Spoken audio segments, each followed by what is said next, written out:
This is an introduction to micromounting, a class of mineral collecting illustrated by photographs of a few specimens.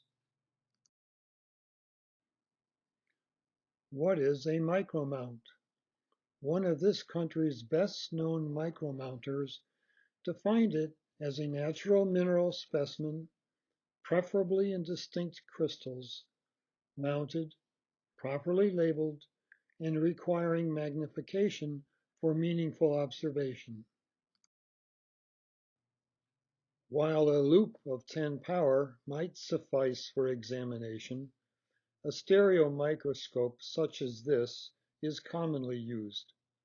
Magnifications of 10 to 100 are usual. Some microscopes have a light source built in. Others may use a xenon lamp with fiber optics like this.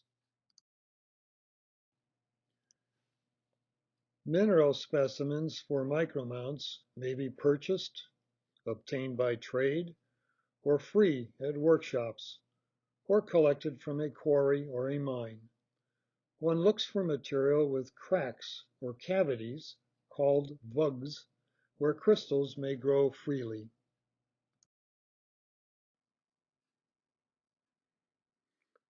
Specimens like these, with a penny for scale, are good sources of micromounts.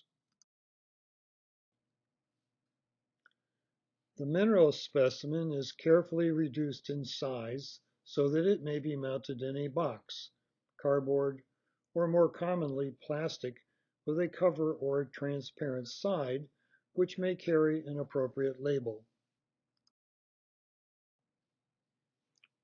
These are examples. Labels may be handwritten, printed, or designed and printed by a computer. Included are the mineral name and source, and such information as the collector may wish to add.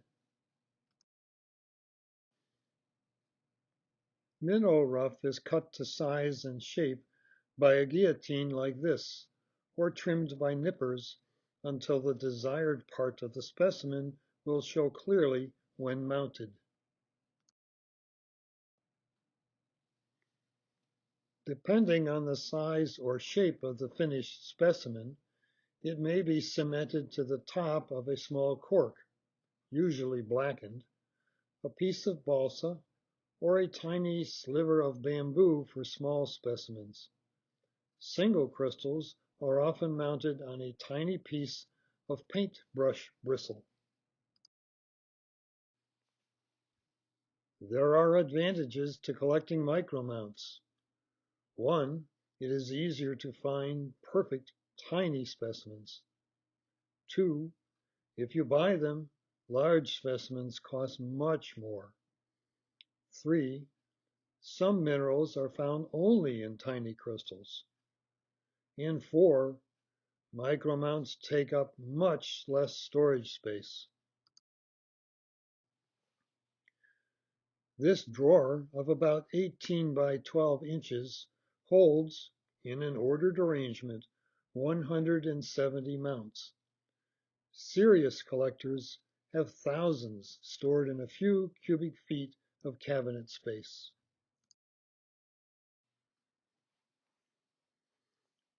Many micromounters record some of their collection photographically using close-up adapters or bellows, or take photos through the microscope. This is a single reflex camera mounted on the microscope with an adapter, magnifications typically 30 to 60 times. Stereo pairs may also be made. Here are photographs of a few micromounts taken through the microscope. The width of most fields is less than 4 millimeters. Here is a crystal growth of silver from Mexico.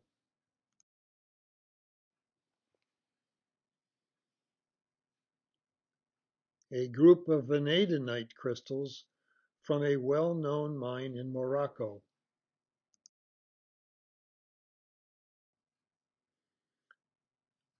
Another group of vanadinite crystals from Arizona.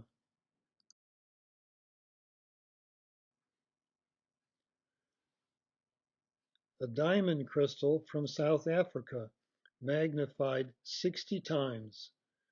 Note the little triangles called trigons on its faces. Two tiny garnets from Portland, Connecticut. Note on the lower right of the matrix the cavity where another crystal has fallen out.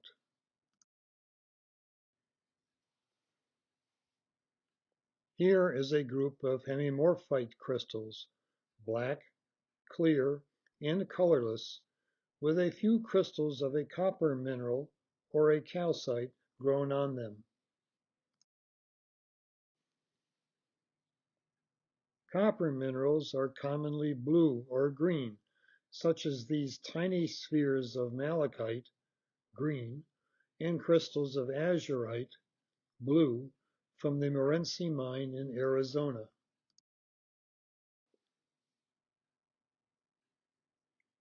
Here is a single crystal of boleite, a 1/4 millimeter cube.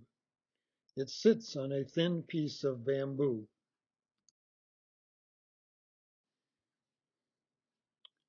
Libethenite crystals from Portugal, bright green tetrahedrons.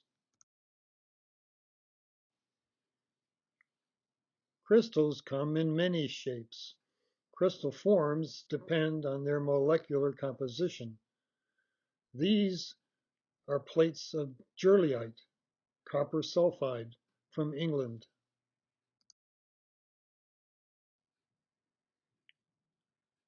Golden needles, such as this Millerite from Hall's Gap, Kentucky.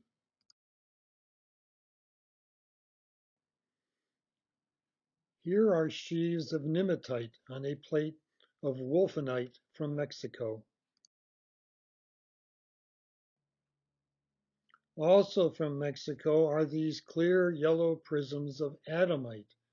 These fluoresce under ultraviolet light.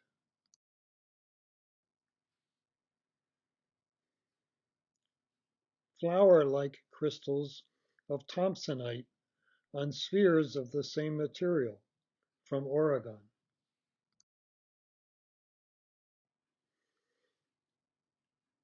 A single floret of Strontianite from Winfield, Pennsylvania.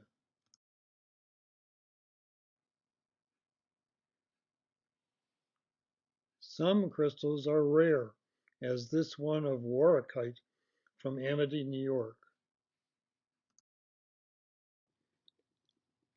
Or this tiny group of spherulite crystals, platinum arsenide, from Sudbury, Ontario. This six-sided black one, Ugmamite from Ontario, also rare.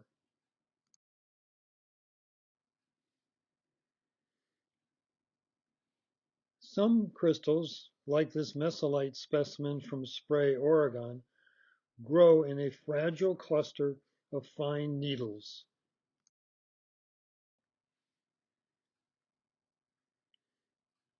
Silver is sometimes found in fine wires, as in this group from Kazakhstan.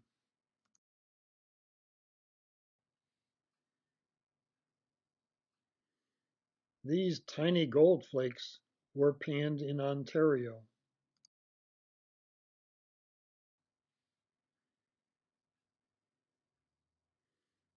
And this gold came from a mine near Perth, Australia.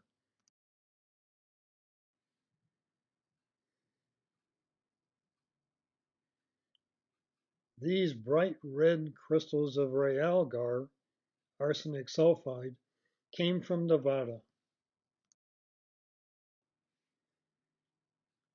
This perfect tiny cross is harmatome from Wales, magnified 60 times.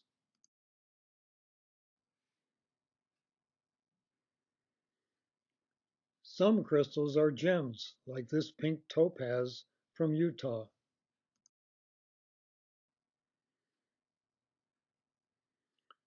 And these beautiful blue crystals of turquoise, much rarer than the common varieties. These were found at Lynchburg, Virginia.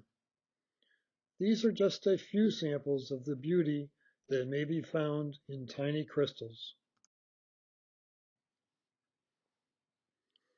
If you would like to learn more about micromounts, their collecting history, and how to collect them, get a copy of the Complete Book of Micromounting by Quentin White.